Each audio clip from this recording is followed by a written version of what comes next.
National conference Congress की सरकार क्या जम्मू कश्मीर में बन सकती है, और अगर बनेगी तो समीकरण क्या होने चाहिए? क्या नेशनल कॉन्फ्रेंस ने वाकई घाटी में स्वीप किया है? क्या 8 अक्टूबर को यह पता चलेगा कि नेशनल कॉन्फ्रेंस ने साल 1996 के बाद बेहतरीन परफॉर्म किया है? क्या ऐसा होगा? जानकारी यह मिल रही है कि जमीन पर नेशनल कॉन्फ्रेंस की हवा तो थी, जमीन पर नेशनल कॉन्फ्रेंस का प्रचार प्रसार बाकी सभी पॉलिटिकल पार्टीज के कंपैरेटिवली ऑर्गेनाइज था, और नेशनल कॉन्फ्रेंस के नेताओं ने और नेशनल कॉन्फ्रेंस की लीडरशिप ने उन तमाम मुद्दों पर बात की जो मुद्दे कश्मीर और कश्मीरियों के साथ रेजोनेट करते हैं। और इसी का नतीजा है कि नॉर्थ कश्मीर हो, सेंट्रल कश्मीर हो, दोनों जगह पर नेशनल कॉन्फ्रेंस मजबूत नजर आ रही है। आगा सईद रूहुल्लाह का भी जबरदस्त तरीके से नेशनल कॉन्फ्रेंस ने अलग अलग कॉन्स्टिट्यूंसीज में इस्तेमाल किया, और आगा सईद रूहुल्लाह ने घाटी के लोगों को यह जमानत दी कि हम सब कुछ करेंगे लेकिन बीजेपी के साथ मिलकर सरकार नहीं बनाएंगे, और अगर ऐसा करने की कोशिश पार्टी ने की तो उसका घोर विरोधी मैं हूंगा। अब यह सब कुछ करने के बाद आप बीजेपी के खेमे में बात करें, आप कांग्रेस के खेमे में बात करें, आप पीडीपी के खेमे में बात करें, आप किसी भी खेमे में बात करें, सभी ये मानते हैं कि नेशनल कॉन्फ्रेंस का परफॉर्मेंस साल 2014 के कंपैरेटिवली बहुत बेहतर होगा, बेहतरीन होगा। कागज पर है ये सब कुछ, हकीकत में क्या होगा वो तो जनता जानती है, और 8 अक्टूबर को पता चलेगा कि हुआ क्या है। यह भी कहूंगा कि एग्जिट पोल्स आप 5 तारीख को 6 बजे के बाद देखिएगा जरूर, मगर पूर्णता उन पर विश्वास करने की गलती मत कीजिएगा, क्योंकि 8 अक्टूबर को बहुत सारी कॉन्स्टिट्यूएंसीज में बड़े बड़े सरप्राइज होंगे। नेशनल कॉन्फ्रेंस के लिए आइडियल सिचुएशन यह है कि नेशनल कॉन्फ्रेंस अपने दमखम पर लगभग 30 का आंकड़ा क्रॉस करे, और अगर वो अपने दमखम पर 30 का आंकड़ा क्रॉस करती है तो ही जाकर संभवतः नेशनल कॉन्फ्रेंस उस पोजीशन में आएगी जहां पर उनको एक तीसरे दल की मदद के बाद सरकार बनाना उनके लिए संभव हो पाएगा। क्या कहता है आंकड़ा? फिलहाल ये कि घाटी में लगभग 24 से 25 सीटें वो हैं जिन पर नेशनल कॉन्फ्रेंस बहुत मजबूत है। 6 सीटें ऐसी हैं जहां पर नेशनल कॉन्फ्रेंस की टक्कर है। उसके बाद जम्मू संभाग में आइए तो सीटें गिनवा सकता हूं मैं। पुंछ, मेंढर, तीसरी सीट नौशेरा, चौथी सीट किश्तवाड़ की, 5वीं सीट रामबन की। ये 5 वो सीटें जम्मू संभाग में हैं जिन सीटों पर नेशनल कॉन्फ्रेंस कड़ी टक्कर भारतीय जनता पार्टी को देती नजर आ रही है, और इन 5 सीटों पर चुनावी नतीजे किसी भी तरफ जा सकते हैं। यह मैं वो आकलन बता रहा हूं जो आकलन अलग अलग राजनीतिक दलों में हो रहा है। इसका कतई भी यह मतलब नहीं कि तस्वीर बिल्कुल ऐसी ही होगी। अब मान लीजिए ये 5 सीटें, जिन 5 सीटों पर मैंने आपको बोला नेशनल कॉन्फ्रेंस बहुत मजबूत है, इसके अलावा इसमें बुद्धल ऐड हो जाए, इसके अलावा इसमें और कुछ सीटें ऐड हो जाएं, तो नेशनल कॉन्फ्रेंस की पोजीशन और बेहतर होगी। कांग्रेस कहां पर है? आम जनता से कहिए तो जम्मू में 11 में से 9 सीटों पर कांग्रेस बीजेपी बहुत मजबूत है, लेकिन जब आप अंदर खाने लोगों से बात करते हैं, लोग मुद्दों की बात करते हैं, लोग इधर उधर की बात करते हैं, वोटर की बात करते हैं, कम वोटिंग परसेंटेज की बात करते हैं, तो समझ में आता है कि कांग्रेस टक्कर में तो है। घाटी में आप डूरू में किसी से बात करें तो कहेंगे गुलाम अहमद मीर बहुत मजबूत है। आप उड़ी में बात करें तो कहेंगे कि जहां सज्जाद शफी बहुत अच्छा कर रहे हैं वहीं पर ताज मोइनुद्दीन भी दमखम के साथ वहां पर खड़े हैं। अन्य कई और सीटों पर कांग्रेस के लिए सरप्राइजेस भी हो सकते हैं। हालांकि ताज मोइनुद्दीन अभी कांग्रेस में नहीं है, आजाद प्रत्याशी हैं, अल्ताफ बुखारी ने समर्थन दिया है, आरोप भी उनके ऊपर लग रहे हैं, लेकिन ताज मोइनुद्दीन एक बड़े नेता है वहां के।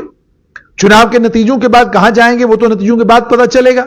लेकिन सरकार कैसे बनेगी? खेल क्या है? खेल यह है कि अगर नेशनल कॉन्फ्रेंस अपने दमखम पर 34 या 35 के करीब करीब पहुंचती है, जिसकी संभावनाएं बहुत ज्यादा है, कोई कहेगा संभावना कम है, ऐसा बिल्कुल भी नहीं है।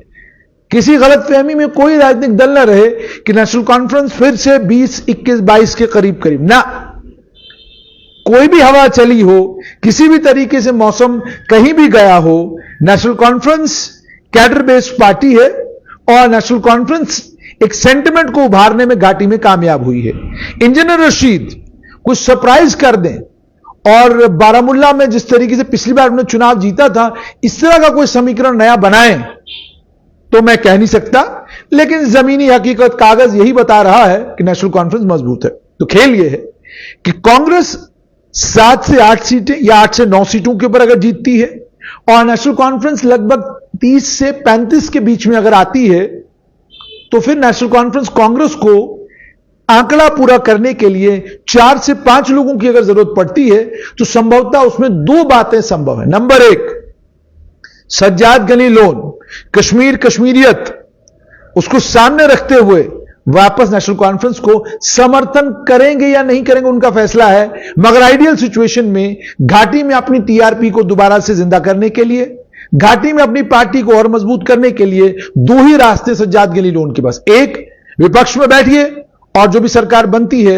उसकी घोर आलोचना करिए और अपनी अपनी कॉन्स्टिट्यूंसी में दमखम के साथ लगे रहिए, तो अगले चुनाव में आप एक मजबूत पार्टी दल बनकर उभरेंगे। नंबर 2, कश्मीर कश्मीरियत का राग अलापिए और कहिए कश्मीरियत के लिए, कश्मीरियों के लिए, और इस बात के लिए कि 5 अगस्त 2019 के नतीजे में जो कुछ कहानियां कश्मीर में कही जाती हैं, उन कहानियों को बेस बनाकर आप सरकार का हिस्सा बनिए और सरकार का हिस्सा बनने के बाद आप जाहिर सी बात है सरकारी कामकाज में लग जाइए। वो एक तरीका है अपने आप को दोबारा से घाटी में मजबूत कर। 2 ही तरीके हैं, या तो आप विपक्ष में चले जाएं। अब मान लीजिए सज्जाद गनी लोन भारतीय जनता पार्टी में जाते हैं, तो फिर उनकी जिम्मेदारी तिगनी होगी, क्योंकि खुद उन्होंने ऐसे बयान दिए हैं जिन बयानों पर भाजपा भी उनसे पूछेगी कि ये सब बयान देने की आपको जरूरत क्यों पड़ी।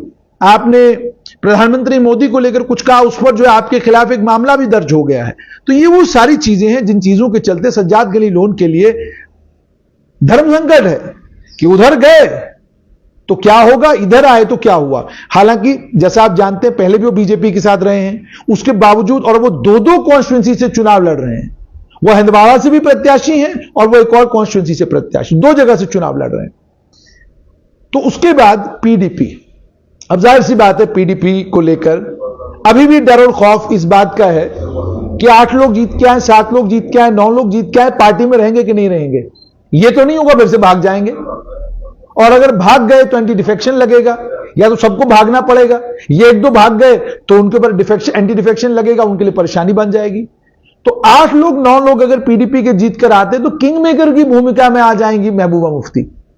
फिर वो तय करेंगी कि सरकार बनेगी कि नहीं बनेगी।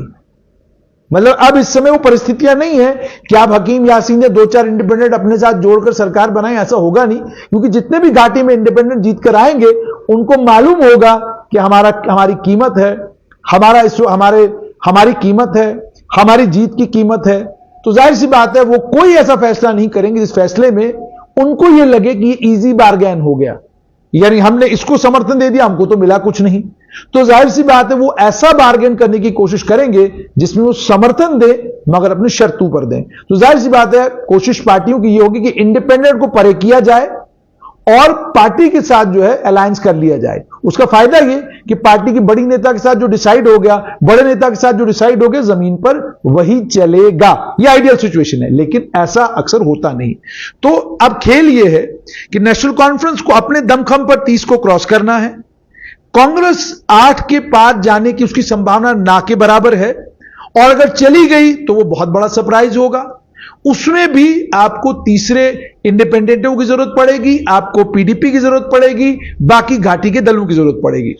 और दूसरा विकल्प, जैसे मैंने आपको कहा, वो विकल्प ये है कि कांग्रेस, जैसे मैंने आपको कहा कि बीजेपी चुनाव जिस दिन खत्म हुआ है, यानी 1 तारीख को चुनाव खत्म हो गया, बीजेपी लग गई है जोड़ तोड़ में कि ये इससे भी मिलो, उससे भी मिलो, यहां भी कोशिश, वहां भी कोशिश। और कांग्रेस इंतजार कर रही है कि 5 तारीख को एग्जिट पोल क्या कहेगा और 8 तारीख को नतीजे क्या निकलेंगे, उसके बाद जाकर हम भी शुरू हो जाएंगे मेहनतें करना। जानकार सूत्र ये बताते हैं कि ideal situation Congress national conference के लिए यह है कि दोनों पार्टियों के नंबर मिलकर 40 को क्रॉस करता नजर आए, फिर जाकर वो तीसरे किसी दल की मदद से सरकार बना सकते हैं। मगर वो जो सरकार बनेगी वो बड़ी इंटरेस्टिंग सरकार बनेगी, क्योंकि एक तो नेशनल कॉन्फ्रेंस कांग्रेस की कोलिशन सरकार होगी, एक तो कोलिशन सरकार के कोलिशन परेशानियां तो एक तरफ रहेंगी, दूसरी तरफ सरकार के पास गृह विभाग नहीं होगा। नेशनल कॉन्फ्रेंस का जो एजेंडा है उसमें 70% एजेंडा तब फुलफिल होगा जब नेशनल कॉन्फ्रेंस के साथ पास गृह मंत्रालय होगा। जब तक गृह मंत्रालय नेशनल कॉन्फ्रेंस के पास नहीं होगा तब तक उस एजेंडे को फुलफिल करना लगभग नामुमकिन है। मैं 370-35A की तो बात ही नहीं कर रहा, वो तो बहुत बड़ा एजेंडा है। लेकिन छोटी छोटी बातें कि आप नौकरियों में जो सीआईडी वेरिफिकेशन होती है उसको लेकर, पासपोर्ट वेरिफिकेशन को लेकर, इंटर डिस्ट्रिक्ट रिक्रूटमेंट को लेकर, रिजर्वेशन को लेकर, या उसके अलावा पुलिस में भर्तियों को लेकर, पुलिस वालों की पोस्टिंगों को लेकर, ये वो सारा एजेंडा है जो एजेंडा तब फुलफिल हो सकता है जब गृह विभाग आपके पास हो। तो आप जब विपक्ष की सरकार बनेगी तो क्या सब गृह विभाग उनके पास होगा? तो नहीं होगा। तो जब नहीं होगा तो वो बहुत बड़ा एजेंडा फुलफिल करना मुश्किल हो जाएगा। तो लेकिन ये रूल आउट करना कि नेशनल कॉन्फ्रेंस कांग्रेस मिलकर पीडीपी की आउटसाइड सपोर्ट से सरकार नहीं बनाएंगे, मुझे लगता है कि यह अकलमंदी नहीं होगी। ये इन ऑल प्रोबेबिलिटी पॉसिबल है। और जिस मूड में उमर अब्दुल्ला नजर आ रहे हैं उस मूड में इसकी पॉसिबिलिटी ज्यादा है और बीजेपी नेशनल कॉन्फ्रेंस के अलायंस की पॉसिबिलिटी कम है। लेकिन अगर पिता को देखा जाए डॉक्टर फारूक अब्दुल्ला को, तो बीजेपी नेशनल कॉन्फ्रेंस का अलायंस हो ये कोई बड़ी खबर नहीं होगी, ये पॉसिबल है। डॉक्टर फारूक अब्दुल्ला एक मंजे हुए पुराने खिलाड़ी हैं, दिल्ली को समझते हैं, तो संभवतः उनके लिए ये अलायंस करना कोई मुश्किल काम नहीं है। लेकिन पहली प्राथमिकता नेशनल कॉन्फ्रेंस की यही रहेगी कि जो हमने अपने वोटर से वादा किया है कि हम बीजेपी को रोकेंगे, वैसी ही स्कीम निकाली जाए और उसी स्कीम में सरकार बनाई जाए। मगर उसमें भी प्राथमिकता यह भी रहेगी कि जम्मू संभाग का वोटर कहां गया है। पोजीशन बनी 2014 वाली, तो नेशनल कॉन्फ्रेंस को फैसला लेते वक्त बड़ी गंभीरता के साथ उस फैसले पर पुनर्विचार करना पड़ सकता है। मगर let us not rule out National Conference Congress coalition with outside support from PDP if अगर वो सिचुएशन बनती है। और जैसे मैंने आपको कहा कि बीजेपी के लिए ऑलरेडी मैं आपको बता चुका हूं कि वो अपने दमखम पर सरकार बना सकते हैं, लेकिन उस सरकार को बनाने के लिए भी उनको इंडिपेंडेंटों की जरूरत होगी।